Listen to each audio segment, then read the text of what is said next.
النهاردة هعمل لكم صينية فطاير بس سريعة. الحشوة بتاعتها اقتصادية وكمان من غير خميرة ومورقة قوي، وفي نفس الوقت مش هنقعد نطبق كتير عشان تبقى مورقة. طريقتها سهلة وبسيطة، تنفع وجبة غدا او عشاء، اللي هو انتوا نفسكم تاكلوا فطيرة وفي نفس الوقت مش عايزين تقعدوا وقت طويل تعملوا فيها. لو اول مرة بتشوفوني، انا اسمي مريت، متنسوش تعملوا لايك للفيديو ويلا بينا نبدأ وصفتنا.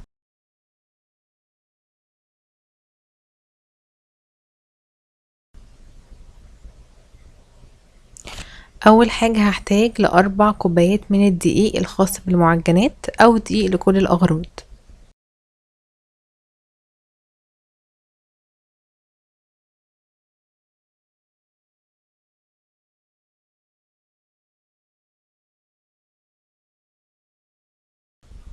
هحتاج معلقة صغيرة ممسوحة من الملح ومعلقتين صغيرين من السكر.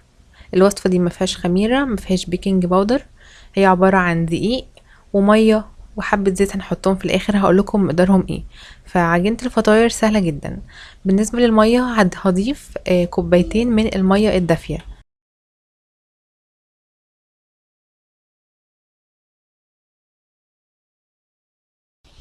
بعد كده بقى نبتدي نعجن او نستعمل العجان زي ما تحبوا. بعد ما اتاكد ان العجينه ابتدت تلم شويه، في المرحله دي بقى هضيف 3 معالق كبار من الزيت، وبعد ما هضيف الزيت هكمل عجن تاني. العجينه بتاعه الفطاير دي بتكون عجينه طريه قوي وشويه بتلزق، يعني لما تلاقوها بعد ما تخلصوا عجن فيها شويه بتلزق في ايديكم، فده عادي، العجينه هيكون ملمسها كده. في الاخر لما اجي اخلص خالص او لما اجي اشيلها من الطبق اللي كنت بعجن فيه او من على الرخامه اللي بعجن عليها، اخلي ايدي فيها شويه زيت وانا بشيلها. تمام. دلوقتي انا هوريكم القوام بتاعها، زي ما انتم شايفين طريه قوي ناعمه كده، ملمسها ناعم وفي نفس الوقت فيها مرونه جميله وفيها شويه تلزيق في الايد. طبعا هي ما فيهاش خميره، بس انا برضو هريح العجينه بس 10 دقايق. في ال10 دقايق ديت انا هحضر الحشوه.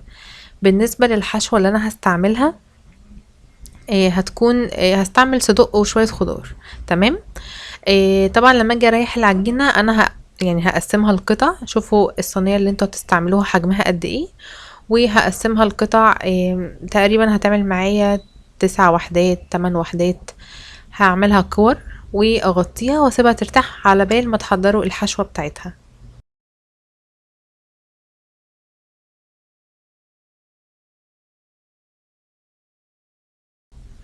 دلوقتي بقى الحشوة انا هحتاج شوية زيت على النار، وبعد كده هضيف لها بصلة كبيرة شوية وهشوح معاها الصدوق.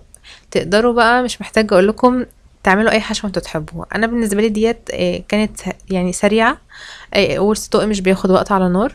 وهضيف له بقى طماطم فلفل اخضر اللي كان موجود عندي في التلاجة من الاخر عملته. تقدروا تستعملوا اي حاجة متوفرة عندكم في التلاجة ان شاء الله، بس خضار بس، او مشروم او لحمة مفرومة او بواقي فراخ حتى، فاللي انتوا تحبوه. بالنسبة لي جبت صينية ودهنتها كويس قوي بالزيت، وبعد كده بقى الفطاير بتتعمل او بتتفرد بالزيت والسمنة. فانا ضفت على الرخامة او حطيت على الرخامة شوية سمنة فلاحي على شوية زيت، وابتديت ان انا افرد كده. هتلاقوني حتى ما استعملتش النشابة لان اللي هي العجينة بتكون طرية قوي وبتكون سهلة قوي في الفرد، والتقطيع اللي فيها ده مش هيعمل اي مشكلة خالص. هي علشان انا برققها قوي فطبيعي يحصل فيها فتحات او تقطيع، كده كده لما بنحط كذا واحدة او كذا طبقة على بعض مش بيبان.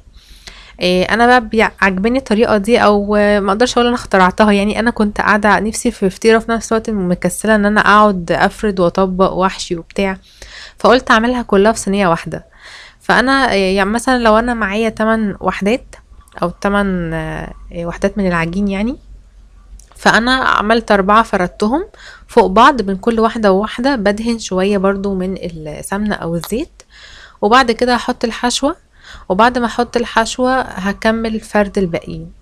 الطريقة دي بالنسبة لي اسهل من ان انا اعمل كل واحدة لوحدها يعني.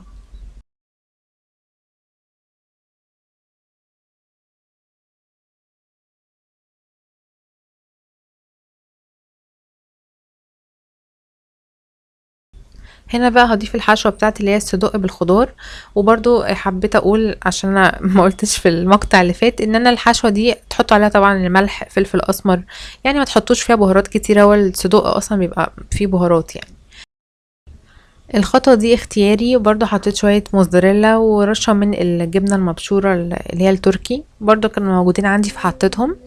وهفرد بقى بقية الطبقات زي ما قلت لكم، وبين كل طبقة وطبقة كنت بدهن شوية زيت، وعلى الوش هحط شوية جبنة موزاريلا او اي نوع جبنة انتوا تحبوها.